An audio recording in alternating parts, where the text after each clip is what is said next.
So, if you submit a podcast to iTunes, the people at iTunes need to review it, so they'll, listen to the episode and see, is this actually reasonable content that we want in the iTunes store? And so I was thinking about that, and I was thinking about how confused the iTunes people must be when they listen to our podcast to review it. Hey iTunes people, how you going? Your job sounds awesome, by the way. What is this Felix Mdex? Is he some kind of Japanese company? Yeah. We have we have 2 pages of notes for this episode. Yeah. So we might need to leave some for the following episode, because there's quite a ridiculous number of things here that I've added to the show notes. Yeah. I was having this worry earlier in the week, I don't have enough stuff to talk about. I had 3 things in the show notes. Yeah, and then boom, all this stuff came up. What can I do? And, what are we going to talk about? I can't think of anything. And then suddenly, there's been quite a bit of news, as you everyone listening to this podcast should know. Would you like to go over what happened, Rhys? Oh yes, so first of all, both Colombian feat records were broken for both average and single. Whoa.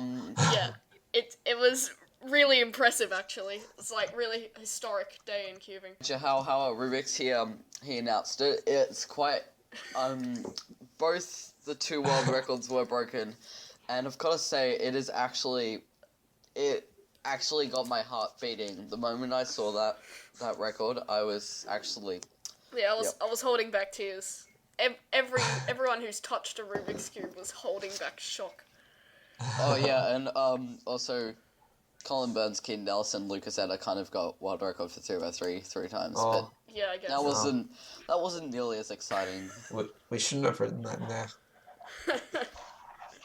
Yeah, it's really kind of insignificant news. Don't know why we need to go over this.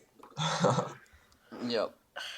So Colin Burns, world record a week ago or something, probably longer once this episode comes out. At least a fortnight ago, the world record was 5.25, held by Colin Burns. Then one fateful... What day was it? It was Tuesday or Wednesday?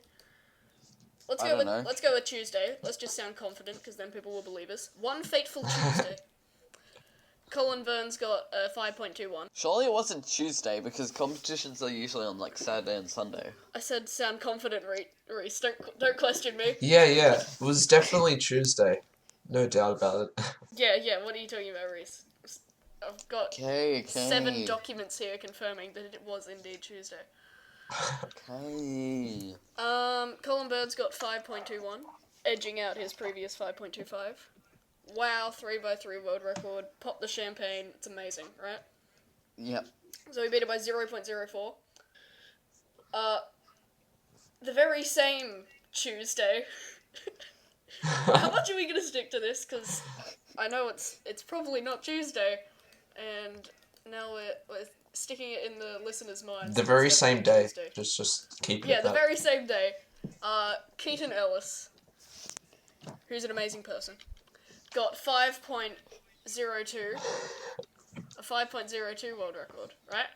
So edging out the 5.21, which had edged out the 5.25. Then, not only on the same day, but at the same competition as Keaton Ellis, Lucas Etta got 4.90, got a 4.90 world record. So there were 3 3x3 single world records in less than 2 hours. It's ridiculous. That I don't think that's ever happened before. No, that's not happened before. Yeah. It's this is actually so ridiculous. This got so much more attention than the Colombian feat records. I mean, come on. Yeah, I know. It's the poor Colombians and their feat world records. I'm sure he practiced for days. Minutes. 3 world records. First ever sub 5. Also, in comp. Colin Burns did not actually get a world record in the end because he's really bad at cubing and he's not allowed to get one. wasn't it like a Miss Scramble or something? I think they were talking about the whole Miss Scramble thing, and then that got all faded to the shadows in comparison to Keaton's and Lucas's solves. Yeah, which I don't know about because, you know, Felix got his 6.88 OH record on a Miss Scramble, so... Yeah. I reckon that's pretty weird that they disallowed that but allowed Felix's world record. Yeah, did they disallow it? Was that the decision? Yeah, they disallowed it, yeah. Okay, I didn't know that. I'll need to look into that. Follow up for next time. But, so, everyone was celebrating Keaton's 5.09, then finals rocked around, Lucas came in 4.90. I felt really sorry for Keaton. Yeah. Oh, Keaton's such a good guy, you can't blame him. Yeah, because Keaton, as awesome a Cuba Keaton is, what's the best, like, achievement that he's gotten? What's the best, like, record he's got? Didn't he get, wasn't he OH champion for nationals? OH average, I think, or something like that. He has currently sub 13 OH average, so that's pretty good. Yeah, but, national OH average world record pales in comparison to 3x3 single world record, which is like the best world record. Yeah. The world record that everyone cares about.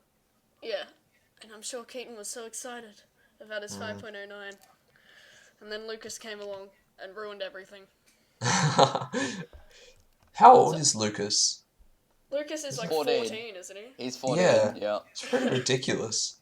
It'd be pretty funny when Lucas goes to school and his friends like, "Oh, what'd you do on the weekend?" "Oh, I just got the first ever sub 5 solve." Yeah. It's alright, it's only got like 2 million views on YouTube. Yeah, these videos get a ridiculous number of views ridiculously fast. Hang on, I'm gonna look this up. Lucas. Yeah, it got about 1 million in about 3 days or something. What? It was pretty bad. Oh my gosh. Yeah, I commented early on the video, so then got my place there. Yeah, it's got 2 million views and the video's Oh been my up for goodness. 5 days. Yeah, I remember when it had like a couple thousand. You're such a hipster, Bryce. I know. To be honest, I'm just glad that somebody didn't scream. Oh yes. Yeah, somebody uploaded a video where they got Lucas's world record and put the audio from Colin's 5.25 to it, and it ruined the whole record. God. I'll put that in That the show was notes. so good. Yeah. I wanted to know how you guys found out about this string of records. So, Rhys, how did you find out about this? Funny story, I woke up and it was pretty recently afterwards it had happened, so not many people knew. Yeah, but I got it from a relatively small YouTuber, like about 60 or 70 subscribers, and it was like, spreading the news about the world records today. I'm like, okay. And then I was like, oh, Colin and Keaton, wow. Saw Lucas Editors 4.9 in my YouTube feed, and then I was reading the comments, and then I heard people talking about like 3 world records. So I'm like, oh my gosh. That's pretty slack. I found it out about 2 days before that video was uploaded. What about you, Brad? I was, His puppy told him. because in Australia time, when this happened, it was like 8, 9 in the morning. Yeah. So I'd just woken up, and I went to check my iPad, as you do in the morning, to, catch up, read the news, RSS reader, whatever. And I had a string of notifications on Skype from Caleb Clark. He's probably listening. Hey, Caleb, if you're listening. Oh, hi, Caleb. And he was... he sent me like a dozen messages all about these world records, and I was like, hey, wait, I can't process all this information at once. So there's that. Oh yeah, somebody uploaded a video also called like Keaton.avi. Hang on, I'll see if I can find this video. And it was hilarious. It was, yeah, here we go. Keaton's face with sad music in the background as he watched Lucas's solve. I'll link that in the show notes as well because it's also hilarious. Yeah. So these 3 records have pushed Felix down to 4th in the world. So, previously he was 2nd behind Colin. And now he's 4th behind Colin and Keaton and Lucas. And this is, as somebody pointed out, this is the worst position that he's been in since 2010. Yeah, that's pretty scary. Poor Felix. But when you look at it, Felix has got, like, the amount of sub-7s he's got in competition, he's got, like, almost 200 now. And apart from that, the most anybody's ever gotten is, like, 20 or 30. I was at the comp where he got, like, really close to that. I can't remember what it was now, but it was, like, probably 6.56 or something like that, average, recently. And that was pretty cool. Yeah, where he was, like, really close to the world record. Yeah, so we're gonna move on from this. As much as it feels like we shouldn't move on from this because it's so epic, historic. We're gonna move on. So Mats Volk, speaking of fast solves, Mats Volk, who was the world record holder before. You remember back in those ancient times when Mats Volk was the world record holder? Fifth now for single. Poor Mats. He got a unofficial, of course, 4.56 second solve, which is available on YouTube and has 10,000 views. Rightfully so. It's very fast. Someone figured out 10.87 turns per second, which is very much up there in terms of fastest turns per second in any solve ever. Yeah. Like, his look ahead, I watched the video earlier, and, like, his look ahead for, like, the F12 is, like, ridiculous. He didn't pause at all. And then just finished, the OLL and then just had a U-turn. It's almost suspicious. Okay, hang on, what was that, Felix got another really fast solve, a couple months ago, and it was, like, 12 TPS, I believe. I'll see if I can find it now. Yeah, that 4.21. Yeah. 4.21, yeah, that was the one. Not bad. So yeah, fast solves. They're okay. A lot of new cubes. Three new cubes notably. I might be missing some, but there are 3 cubes that are worth noting that are new. Most notable of the notable cubes is the AoLong GT. Can I just move on from that name, AoLong? Like, Yeah. Can we make up another name, OU, please? Can we just move on from AoLong? It's like before all the Pixar movie trailers when they say, brought to you by the creators of Monsters, Inc. and Cars, and it's like with the AoLong. They're putting the word AoLong because, remember the AoLong guys? It was so good. Yeah. I remember that. I remember Australian Nationals 2014. Everyone had an AoLong V1, and it was just great. Yeah, no, Nationals 2014, people started switching to the old batch V2, which were like the really slow ones that nobody liked. And I got my hands on one of them for a couple of minutes, and they actually weren't that bad. It's actually kind of funny. So the AoLong GT is out. You know what I just love? On all of the promotional shots of this cube on the SS forums, right above the cool little AoLong GT, like, stylized logo thing, it has the phrase, upgrade again, exclamation mark, which is amazing, because, I mean, I'm not sure it's great marketing, but it's brilliant, because, like, everyone's upgrading their cubes, and you buy 3 every week, and here's another one that you need to buy, and there's a lot of cubes, you need to upgrade all the time. I thought the Chi Thunderclap was new. That was ancient, man. I use an ancient cube as my main.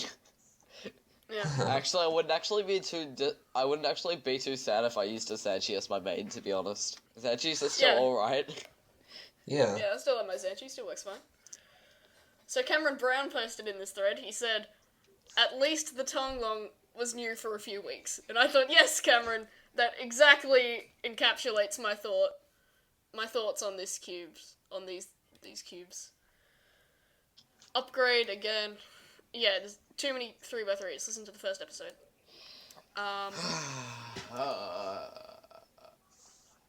Right? Yeah. Sigh. What's wrong? You falling asleep? You drugged? Pretty much. Everybody's like, "Well, this 3x3 is so good, you need to get it." I'm like, "No, I don't. My cube's fine. Thank you." What people do is they advertise the cube incorrectly. Like they're like, "Oh, this cube is exactly your style. Like, it's your size of cube that you like, your feeling of the cube that you'd like, and everything." And I ended up getting the meeting because of that, and I hated that cube. Poor little Rhys. Buying all the wrong cubes. So yeah, on the first episode, we talked about the Muyu Tanglong and how it has a weird selection of colours. And the AoLong GT has all of those colours. It has, hang on, let me list them here. It has black, white, what's this called? Hang on, mind blank. What is it? Like the primary, that's it. It's got light blue, brown, grey, turquoise, and pink. Because it's so attractive to be solving on a brown cube. Yeah. Oh. Some of these colours look so terrible. The only one that I think that looks alright, like better than a black or white cube, is the grey. Like, I actually think it looks alright. It contrasts on like stickers Yeah, nicely. the grey's alright, actually. Yeah, I've been Also, considering buying a grey What cube. the white looks like. It doesn't show what the white looks like on the grey, but I suspect that would look better than white on white. Also, for some reason, now colour of the cube does not affect my recognition. So I would be okay solving on any of them. Yeah, it's weird how some people have that. I don't really have that. Yeah, But, I used to be horrible at it. Like, I could only do black, and if I switched to white, my times would go up by like 3 seconds. But now it's completely different. Like, I'm pretty neutral to both of them. Yeah, I only ever buy black cubes. Like, the only white cubes I have are gifts from other people. Yeah, same. But, yeah, the only white cubes I have is a white AoLong V2 and a white Aurora. Apart from that, all black, so yeah. What colour do you buy, Bryce? I've only got white Xanchi, which was my first speed cube actually. Same. But, like, join the club. with black and white cubes with recognition, I reckon like if you always solve on black cubes and you like try to solve on a white cube, I reckon it will mess up your recognition. But if you're like switching between them every now and again, your eyes will get used to it. Like I remember I used to always like use black cubes and white cubes and it wouldn't make a difference. Then I started always using black cubes. And then when I tried solving a white cube, I'd like get really bad times. Yeah. I don't know, I'll add this to, like, the topic list. We'll probably come back to this at another time. Cube, colour, recognition. Anyway, so, this cube comes in a variety of colours, all the colours that we previously mentioned. Also, what the hell does GT mean? Yeah, GT, don't know what it means. I don't think it says here, maybe it does, but I just can't read the right language. If anyone knows what it stands for, please leave it in the thread or something, because we'd be interested in knowing. Let me guess what it means. Does it mean good times, as in you'll have good times with your Tanglong? Yeah. AoLong good times. AoLong good times. It's pretty long a name as well, like, you can say Tanglong, AoLong, but AoLong GT, it's like iPhone 6S Plus, you know? I don't like the name of that iPhone. AoLong GT version 2 Mark III enhanced version. Yeah, I think there's too many syllables. In teal. Can we just abbreviate it to GT? Like, can we say, I have the new GT? No, because the cubic alpha was also GT. Okay, well, just kill the cubic alpha. Okay, specify cubic alpha by saying, I have the cubic alpha. When someone's saying, I got the GT, just assume that they mean the AoLong GT. Can we do this, cubers? Woo! Go team. Fine. Yay. Okay, so that came out, the AoLong GT. Also, the Tangpo. Tangpo. I actually have high hopes for this. Yeah, new Moyu 2x2. Basically. I assume Yep. the Po has to do with 2x2, because Ling Po. Because Yeah. the Ling Po was such a good cube, so I'm really excited for this one. Everyone needs a first, Rhys. You know, you can stuff it up as well. I mean, they've learnt. So, Tangpo's out. Well, it's not out. It's available for pre-order. It might be out by the time that this episode comes out, though. Yay. And as we talked about in an episode that I can't remember, there is a lack of 2x2s, and then a bunch of 2x2s came out. They're obviously listening to our podcast. Yeah, it's the only reason. It's the only logical, correlation, causation. Screw that. It's obviously the reason. Yep. That this has come out is because Mo's listening to our podcast. Yep. So hopefully this cube will not suck as bad as the Lingpo did. It also has the same colours. We just went over all those colours of the AoLong and the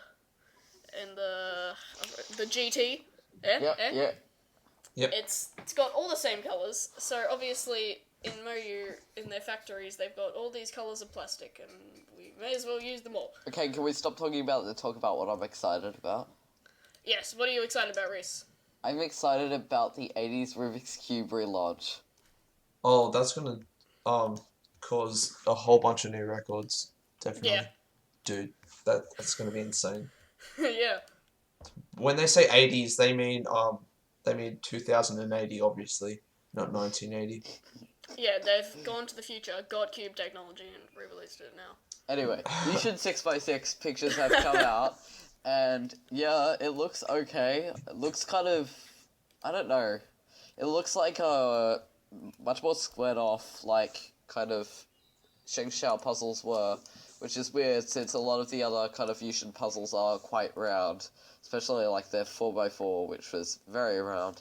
So I'm not sure if I'm going to get this or not, even though 6x6 is like one of my favourite events. So How can you not get this, Rhys? Like, Yuxin is... You might not say that the Yuxin has been better than the AoSu and stuff, but they've definitely been up there in competing with them. Like, a lot of people converted to the Aoshi. Yeah. Whoa. No, I mean, like, the Yuxin cubes. A lot of people went to the Yuxin 4x4 and then the 5x5 and now maybe the 6x6. So as someone as invested in 6x6 as you... The 2, 3, and 4 still suck, I'm not gonna lie. Yeah. 2 feels like a Tangpo, only more lucky. 3's okay, but your finger gets... A Tangpo. Just go with it, Bryce. 3, your like finger gets stuck in like the layers all the time. 4 is just straight up awful. 5 is pretty good. I reckon like they Just straight can be up good awful. if you make them good. Like if you set it up properly. Like I heard, you know how you can put the replacement springs in the Yuxin 3x3. Yeah, I guess. Yeah, makes it better. Yeah, so I don't know. I'll probably hang out on this one to see what people think of it first. I still don't have the 5x5 either, so yeah. Even Yeah, though I've heard the 5x5 is really good. it is, and Anyway, I should you get should. one. Yeah. Yeah. Also in news, Lucas Garron, who is sort of like a semi-famous cuber amongst cubing circles. He's a Not god. for his speed. He is but a for god. Yeah, all praise Lucas Garron. But because of his, like, the amount of stuff he's contributed to the cubing community. Most recent of which is timer.cubing.net, which seems to be its name and also its URL. So if you go to timer.cubing.net, you will find Lucas Garron's new timer. The selling point of this timer is its simplicity.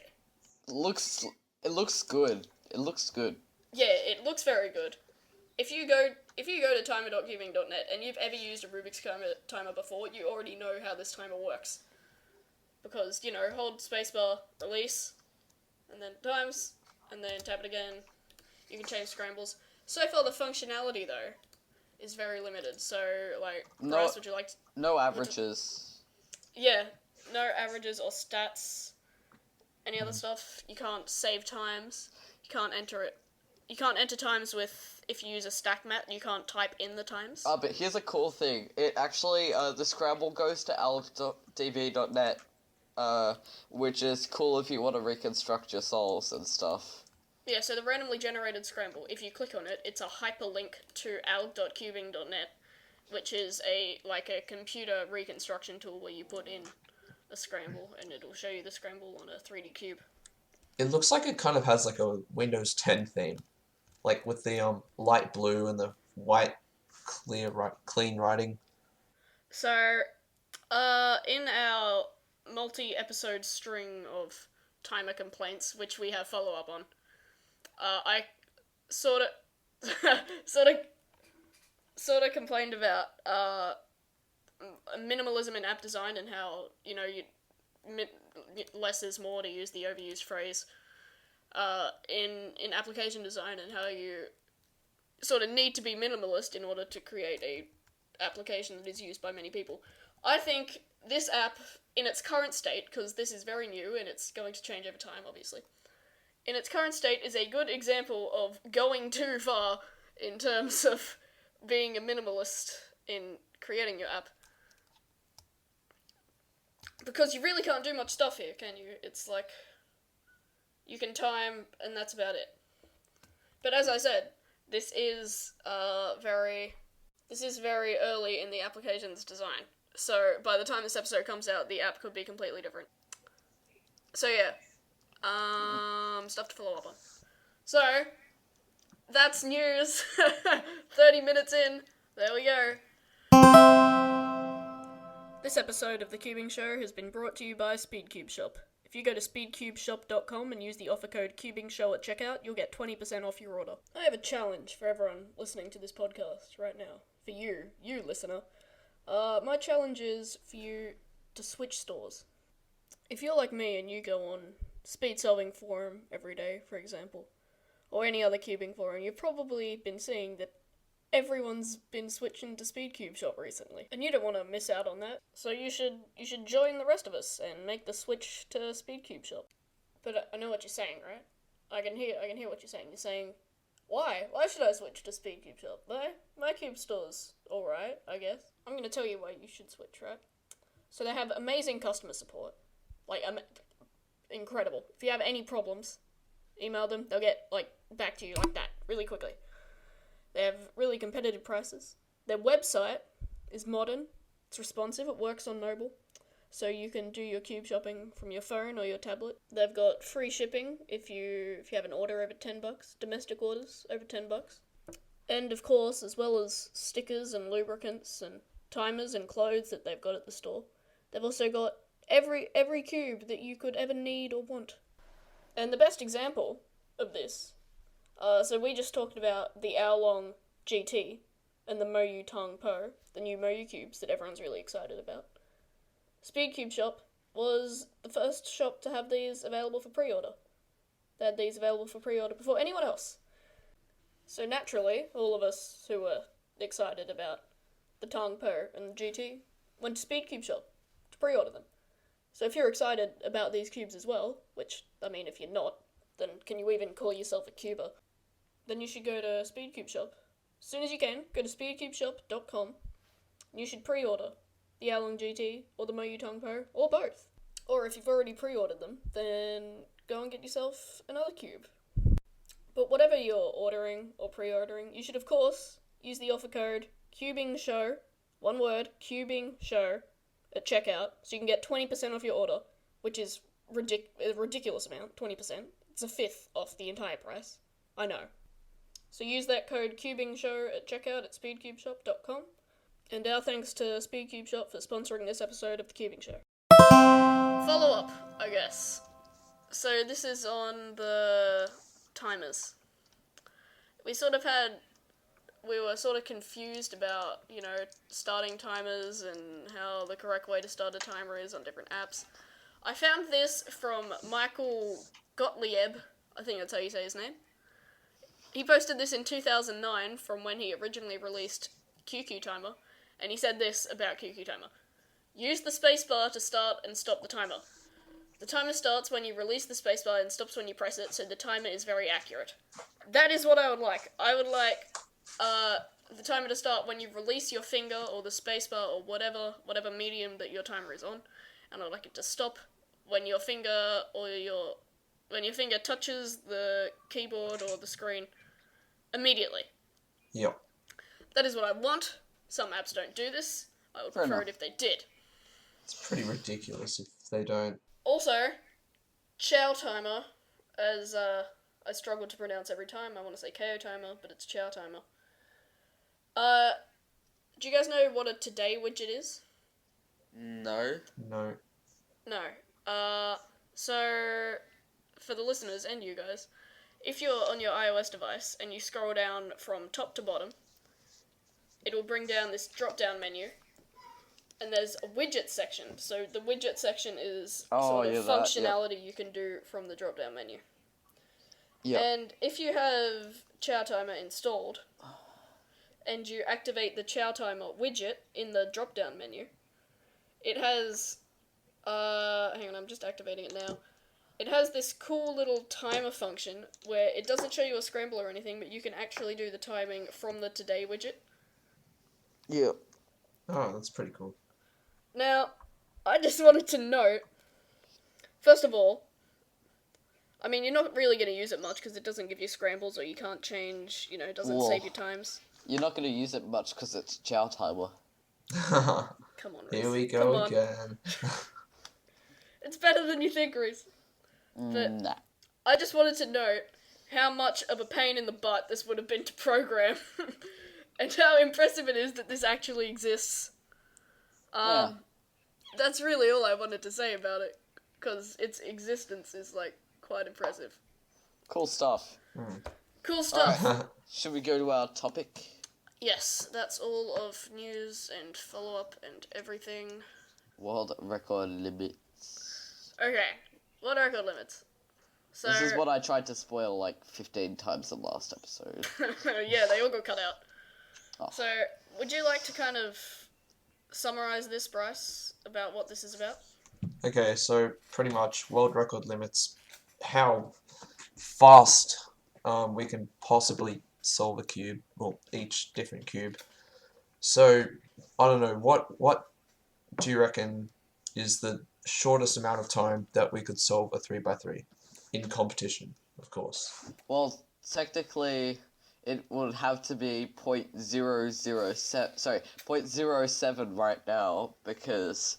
007. No, 0.07. Yeah, I think it's 0.007. Anyway. Because otherwise, if it is below that, then it's a DNF. So technically, logically speaking, the lowest time we can ever get for anything will be 0.007. Yes. Yeah. If you're going by the pure, WCA regulations, then that's fine, but... Yeah. That saying that it's 0.7 or 0.07 or whatever the regulation says it is, I forget, I'll research and put it in the show notes, assumes a lot of things. It, for one, assumes that we can solve a cube infinitely fast, instantly, and that we're just waiting on, when to put the cube down, which is not the case. There is, an actual physical minimum time. You have to put your hands on the timer and take them off and put them down, and you cannot do that instantly because of the universe. The time it takes to go from the timer to the cube and pick it up and start solving. Yeah, and doing... So yeah, doing the moves. So I think that 3x3 is kind of a bad example of this, because although 4.9 seconds is very fast, there's still some wiggle room in there, right? It's conceivable to get a time faster than the current 3x3 world record. Anybody could beat that easily. I could name about... Not easily. No, not anybody, but, people fast that people don't think a lot about, I don't know, Bill Wang and people like them. They could easily do it. Eventually, once they get, a lucky scramble and just, I don't know, a good scramble or whatever, and they get lucky with the PLL. So I think sort of 3x3 is, it's conceivable that a few people could difficultively, it's not a word, break the world record. I think a better example of the point we're trying to illustrate here is events like 2x2 and Scube and Pyraminx. Yeah. Which all stupidly have records for single. Yeah, all of these events have sillily, also not a word, fast world records for single. So for 2x2, it's half a second. It's a bit over half a second. Which is ridiculous. That took me... I was trying that scramble the other night. It took me a good 20 times to actually get anything under 0.58, so... Yeah. Yeah. not anybody can easily break 0.58 seconds. Or, you know, to break those world records, to break the Scube and 2x2 and Pyraminx world records, you need to, you know, you need to get everything perfect. You need to have, you cannot break the 2x2 world record on any scramble. You need to have a very specific, very easy scramble to be able to break those records. Like a 4 move. Even some 4 moves aren't, like, easy to figure trick. Yeah. I mean, they're all obviously solvable with RUF, because that's just how 2x2s work. But something like, I don't know, R prime, U, F prime, U or something like that. Something It's easy to very easy to figure tricks, so yeah, it's difficult. You need to get kind of very specific, quick sort of solves to be able to break those records. There is like an actual physical minimum time, as we sort of alluded to. There is an amount of time that it takes for you to turn a Rubik's Cube. Yeah. 4 times. And also lift your hands off a timer, and also... Drop the cube and put it back. Yeah. Oh, put your hands back. You sounded like a teacher though. You're like, drop the cube and put it back. Drop the cube and put your hands back. I'm gonna count to 3, Timmy. Yeah. So the minimum moves for 2x2 is 4 moves, correct? 4 moves? Yes. Yep. So 3x3 is like 7 or something. Yeah, something like that. Yeah. So, like, 0.58 seconds is very, very much approaching the maximum speed for these events. I'm actually gonna try right now. I'm gonna do a 4 move scramble and see how long it takes me to solve. Do like inverse sexy and then solve that. Like I'm terrible at this. I can't pick up the cube. Like, yeah, 1.2 seconds. Shameful. Oh boy. It's just so hard to like start the time and pick up the cube. Like it takes so long. That was 1.8. Like it's ridiculous. I don't understand how you could get 0.58 seconds. Yeah, it takes a hell of a lot of practice.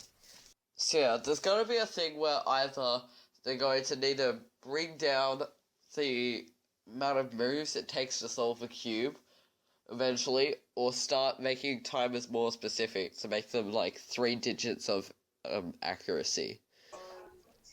Yeah. Yeah. Yeah. So like 0.58, we know that it is possible to get 0.58 on a 2x2 solve in a competition because it has happened. Yes. Yep. Is it possible to get 0.57? Probably, yes. Yeah, I mean, is it possible to get 0.56? Yep. 0.55? Yep, and you keep going down. At what point does it go from a yep to a no? I would say about the 0.5 barrier. It's 0.5 pretty difficult barrier. to break. I reckon it's not possible to, like, without, I don't know, them changing the WCA regulations or whatever. I don't reckon it's possible to start the timer, go pick up the cube, do 4 moves, drop it, and put it back in under half a second. What's the specific number? Like, can you get 0.50? Can you get 0.49? Like, at what point does the specific number become, like, you cannot solve this faster than this time, physically? I'm currently looking up the list of unofficial world records on Space Solving Wiki for 2x2. Mm-hmm. And it doesn't even have a 2x2 single. Yeah, because it's so dependent on your scenarios. It depends on how many knuckles you have placed on the timer. It depends on how close the timer is to the cube. It depends on what angle the cube is sitting at on the mat. When you're talking about such a minute time frame, there are so many variables that contribute to getting such a fast time. I reckon if, like, the area where the cube is sitting is slightly higher than where the stack mat timer is, I reckon it would be easier to pick it up, because you sort of have to, like, pick it up from the top, then put your hands under, and then start put a couple of your fingers under the cube, and then start solving, like, how you would usually hold a cube. Yeah, like, what angle is the table at? What material is the table made out of? Let's physics this out. Yeah, so, yeah, when you're talking about such a tiny time, all those things contribute to it, and that's why we can't really have an unofficial world record, because people's environments at home are a lot more variable than at a competition. Yeah. There's also another thing that we can do if we're starting to run out of world records being broken recently. So, like, for example, this year has been great. We've broken pretty much every single world record apart from about 5 out of 36 of them. So, yeah, we've broken almost all of them. Yeah. The only thing we can do after that is start to add other twisty puzzles to the, kind of array of the ones that we already have.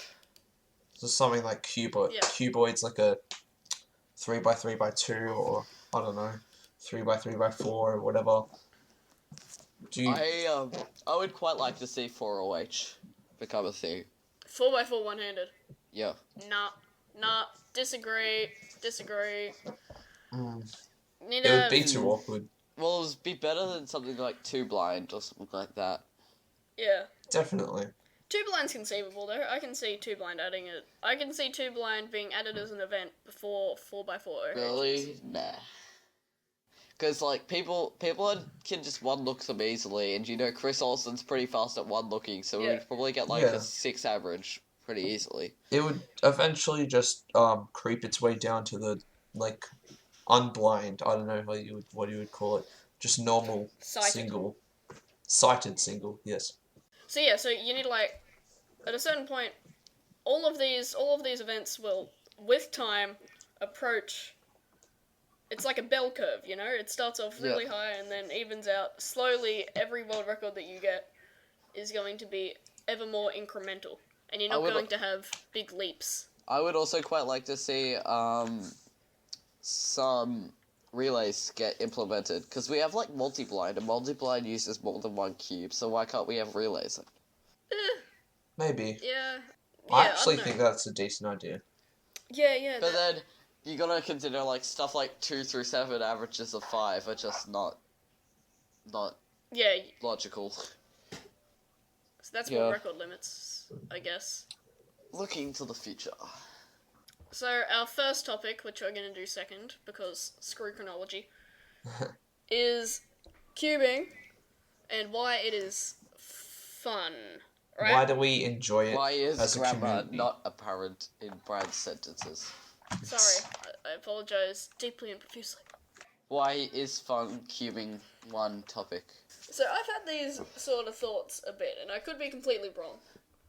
So, take this entire section as anecdotal and just my thoughts. But I've thought about this a bit, and I think if this is not the sole definitive reason, this is a reason that contributes to why cubing is considered fun, or notably addictive. So, like, people get addicted to cubes and everything, and you hear about that, and... Yeah, it's like, why is Flappy Bird fun? Nobody likes Flappy Bird, nobody likes playing Flappy Bird, but so many people do. Yeah, it's sort of like that. Yeah. So, I'm going to start with sort of addiction as a... Why people get addicted to cubing. So there's a thing with mammalian brains. Every mammal has a brain. And it's, random reward. So, the example I'll use is a rat and a food pellet. I don't know where I first heard this, but it's kind of a good example. If you want a rat to get addicted to pressing a button, and you think one way of doing that will be, okay, so when the rat presses the button, a food pellet will drop out, and it'll eat the food pellet. And it will be rewarded for doing that. Yeah, so that's sort of like the reward, the single food pellet. And the rat will kind of do that, and then it'll go press the button when it's hungry. And Yeah. But if you actually want the rat to get addicted, sort of thing, then you need to give it random reward. So this is where when it presses the button, sometimes it will get no food pellets. Sometimes it'll get 8. Sometimes it'll get 3. Sometimes, it gets a variable number of food pellets or something, random reward sort of thing. And so then it'll get addicted to that behavior. And this is the sort of thing people who have addictions to a lot of things. Yeah. That sort of random reward, like with gambling. I actually just want to stop, but I can't. I want to stop because I don't have more time in my life to get you want to stop cubing, good at things. Good at things that I'm actually have a chance of getting a decent career out of. Instead of just wasting all my time on this, but I can't. Yeah. It's just not possible. I've met too many people, been to too many places to just stop now. Yeah. I bet pretty much every cuber has said this before. Like, they've been cubing for what, like an hour and a half or whatever, and then they're like, okay, I'll do one more average of 5, and then they do the average of 5, and they're like, 100 later. Yep. And then they're like, I just want to do one more solve. I might get a lucky scramble. They do that. No, it was okay. I'll wait for another. I'll do another one. Maybe I'll get another one. And then just sort of leads on for another 17 hours. Me was blind today. If you didn't catch on, I got 10 DNFs in a row in blind today, Rhys. which were all sub 3, by the way. Yeah.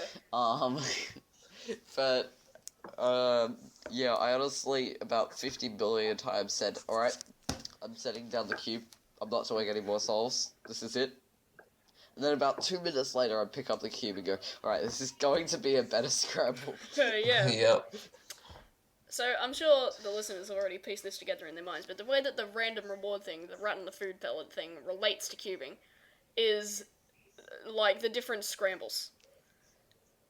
So, obviously you get different scrambles. Every time you scramble the cube, you get a different scramble, and that's the one you solve. Those scrambles are random. Sometimes you get one where it's a 2-move cross and you can see the first pair. Wow. Sometimes you get some where you're 11 seconds into inspection and you haven't figured out where the 4th cross piece is or something. Yeah. It's this sort of randomly getting a good solve and randomly getting a bad solve. Like when I get like 50 billion cycle breaks in blind. Yeah. Sad face. Yeah, sometimes in blind you get you only need to memorize 6 edges and 6 letters, and all the letters just flow together and you get an amazing storyline that you can memorize, and you set it down and you travel around the world, do a victory lap of your amazing blind solve. Yeah, which happened to me today, only it was going to be like a 2:30, and then I messed up in the execution of one single edge. Oh, poor Rhys. Poor little Rhys. Yeah, and then sometimes you get blind solves where you need to remember 12 things of information for the edges, and it's like you have 4 edges flipped in place. And so yeah, sometimes you get really easy solves, sometimes you get really hard solves. It's this, I hate to compare it to this, but it's like gambling in the, sometimes... You want to know what's going to happen. Humans as humans love to know what's coming for them. Especially in this new... One of my old teachers said, especially in this new generation, the problem is everybody wants to know what's happening. They don't want to know... they don't want to make everything ambiguous. They want to know everything in the world, what's happening. That's why things like social media are catching on so quickly. Yeah. Yeah, and that's also the same thing with social media. The reason people get sort of addicted to social media is because they'll go on. Sometimes they have an amazing Facebook feed that's full of amazing stuff. Sometimes it's full of people's pictures of their crappy sandwiches that they ate for lunch. It's the random stuff that sometimes it's good, sometimes it's bad. This is why people get addicted to Facebook. This is why people get addicted to checking their emails. Some people do that. All these sort of things can be led back to the same random reward behavior. Yeah. And I think the same is true for cubing.